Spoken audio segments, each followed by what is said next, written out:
अनंत कोटी ब्रह्मांड नायक राजाधिराज योगीराज परब्रह्म श्री स्वामी समर्थ महाराज, परम पूज्य पिठले महाराज, सद्गुरु परम पूज्य मोरे दादा एवं हम सभी के हृदय में विराजमान गुरुवर्य परम पूज्य गुरु माऊली जी को त्रिवार वंदन। परम पूज्य गुरु माऊली के कृपाशीर्वाद से और आदरणीय नितिन भाव के मार्गदर्शन से प्रेरित होकर आज हम ई बाल संस्कार वर्ग शुरू कर रहे हैं। चलो बच्चों, आ गए सब? सभी को प्रणाम। श्री स्वामी समर्थ।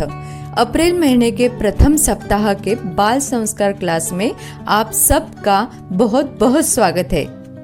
कैसे हो सब? खुश ना? खुश ही रहना चाहिए क्योंकि स्वामी महाराज माऊली हमेशा हमारे साथ है। तो चलो शुरू करते हैं आज का अपना एक क्लास करके स्वामी महाराज का स्मरण और स्वामी स्तवन का पाठ।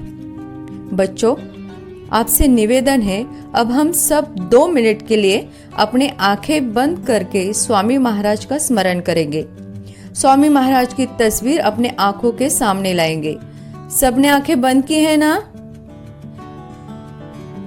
अच्छा, देखिए स्वामी महाराज आपके सामने हैं और बड़े प्यार से मुस्कुराते हुए आपको देख रहे हैं। उनकी आंखें देखो, उनका चेहरा देखो, उनके हाथ, उनके पैर को देखो और स्वामी महाराज जी को अपने मन में समा लो।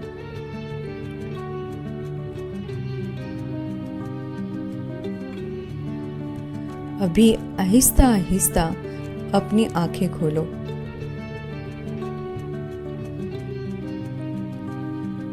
स्वामी महाराज जी को त्रिवार वंदन करके स्वामी स्तवन का पाठ अब हम करेंगे।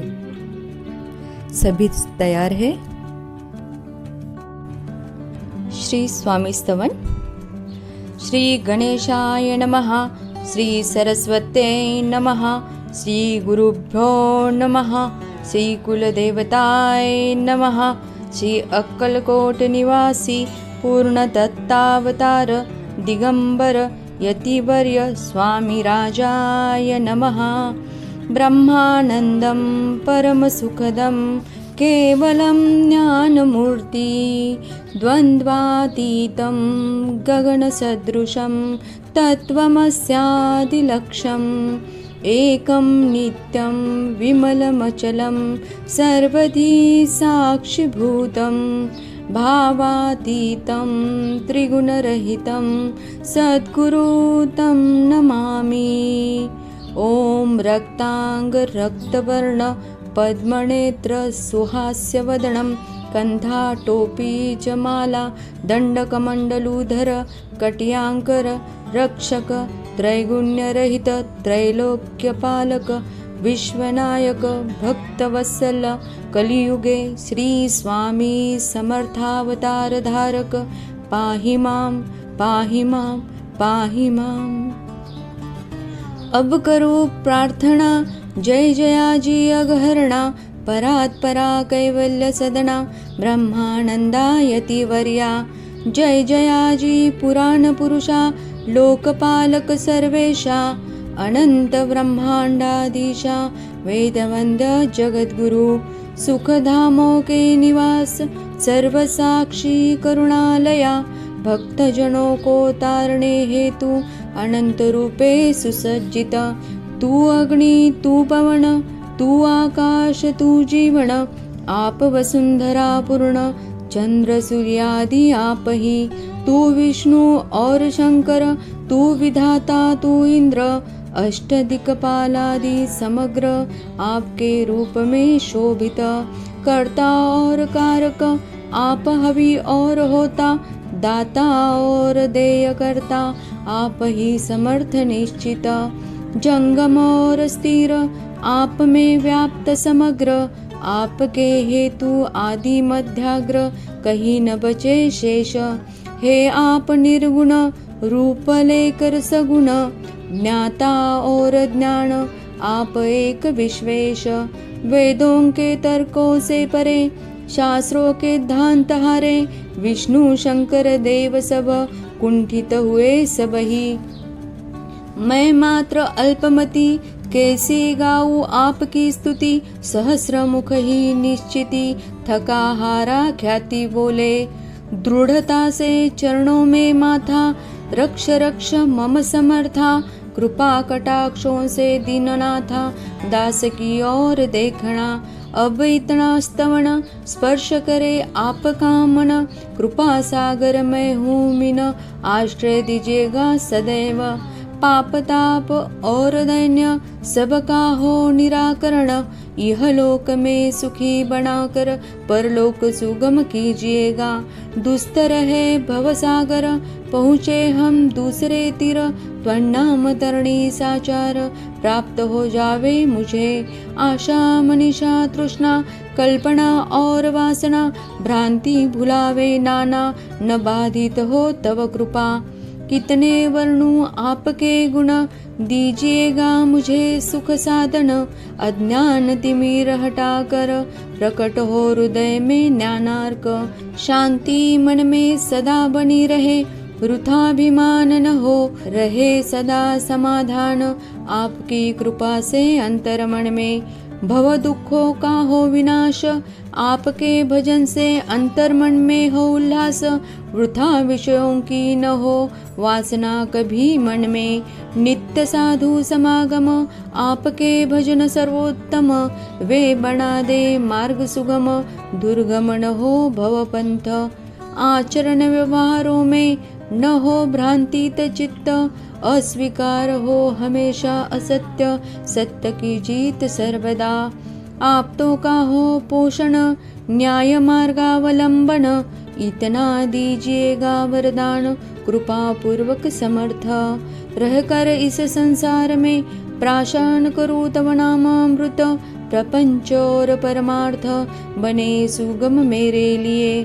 कर्ता और करविता आप ही हैं स्वामीनाथा, मुझ में कभी न हो भावना अहंकार की। कर्ता और करविता आप ही हैं स्वामीनाथा, मुझ में कभी न हो भावना अहंकार की। कर्ता और करविता आप ही हैं स्वामीनाथा, मुझ में कभी न हो भावना अहंकार की। गुरुर्ब्रह्मा गुरुर्विष्णु गुरुर्देवो महेश्वरा, गुरु साक्षात् परब्रह्म तस्मै श्री गुरवे नमः। श्री स्वामी समर्थ महाराज की जय।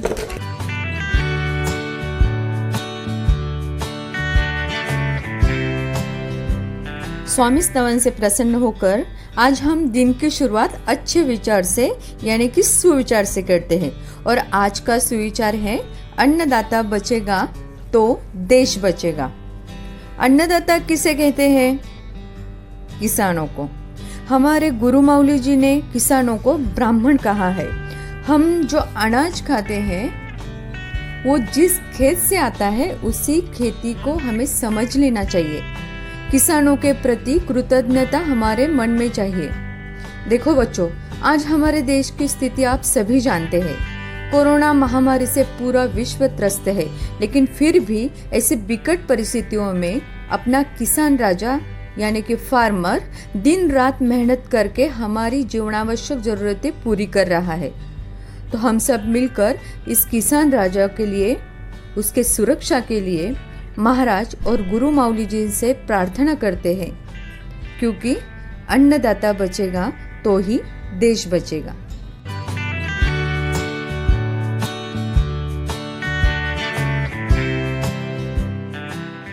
इस अच्छे विचार को मन में रखते हुए अब हम आगे जाते हैं अच्छे शरीर स्वास्थ्य की ओर, अर्थात योगासन की ओर। योग का नियमित रूप से अभ्यास करने से शरीर स्वस्थ रहता है और इससे बड़ी बड़ी बीमारियों से बचा जा सकता है।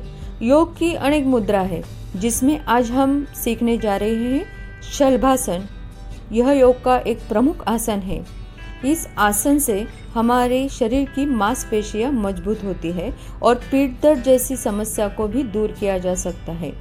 शलभासन एक संस्कृत भाषा का शब्द है जो दो शब्दों से मिलकर बना है, जिसमें पहले शब्द शलभ का अर्थ है टिड्डे या कीट, जिसे इंग्लिश में लोकस्ट या फिर ग्रास होपर कहते हैं। और दूसरा शब्द है आसन, उसका अर्थ है मुद्रा, अर्थात शलभासन का अर्थ है टिड्डे के समान मुद्रा होना। शलभासन करने से पहले कुछ सावधानियां बरतनी चाहिए, जैसे कि आसन करने के पहले हमें खाना नहीं खाना चाहिए। अगर आप सिर दर्द, गर्दन दर्द और रीढ़ के दर्द से परेशान हैं तो आप इस योग को ना करें। अगर आप कमर दर्द, पीठ दर्द और घुटने के दर्द से परेशान हैं तो डॉक्टर की सलाह से इस मुद्रा को करें। आसन करते समय हमें मुंह से सांस नहीं लेनी चाहिए, केवल नाक से सांस लेनी चाहिए। अभी शलभासन कैसे करेंगे तो देखिए, पहले आप उल्टे पेट के बल लेट जाए, यानी आपकी पीठ ऊपर की ओर रहे और पेट नीचे जमीन पर रहे। अपने दोनों पैरों को सीधा रखें और अपने पैर के पंजे को सीधे तथा ऊपर की ओर रखें।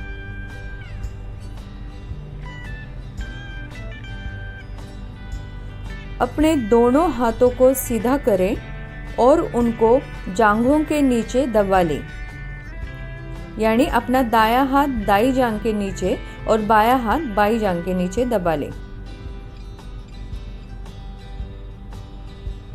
अपने सिर और मुंह को सीधा रखें। फिर अपने आप को सामान्य रखें और एक गहरी सांस अंदर की ओर लें। अपने दोनों पैरों को ऊपर की ओर उठाने की कोशिश करें। हाँ, धीरे धीरे धीरे धीरे, जितना हो सकता है उतना अपनी अधिकतम ऊंचाई तक पैरों को ऊपर करें।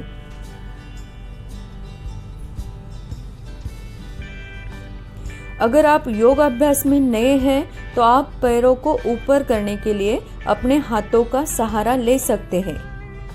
इसके लिए आप अपने दोनों हाथों को जमीन पर टिका के अपने पैरों को ऊपर कर सकते हैं।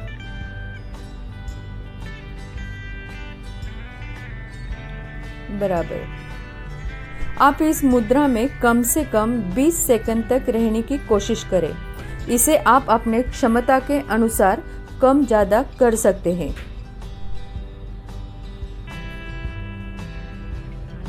सभी बच्चे बहुत सुंदर कर रहे हैं।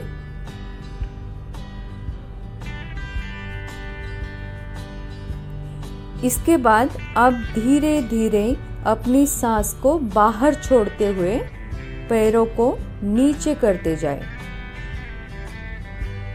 एक बार ध्यान से सुने। आप धीरे धीरे अपनी सांस को बाहर छोड़ते हुए पैरों को नीचे करते जाएं।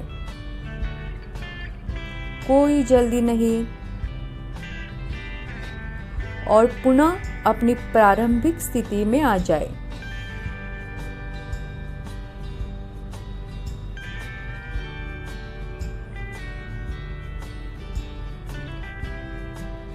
Very good.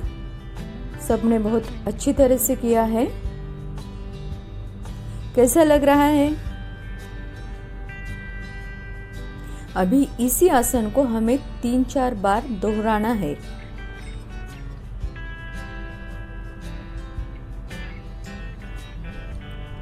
इस आसन के अभी हम फायदे देखते हैं। हमारे शरीर की मांसपेशियों को मजबूत करने के लिए शलभासन एक अच्छी मुद्रा है।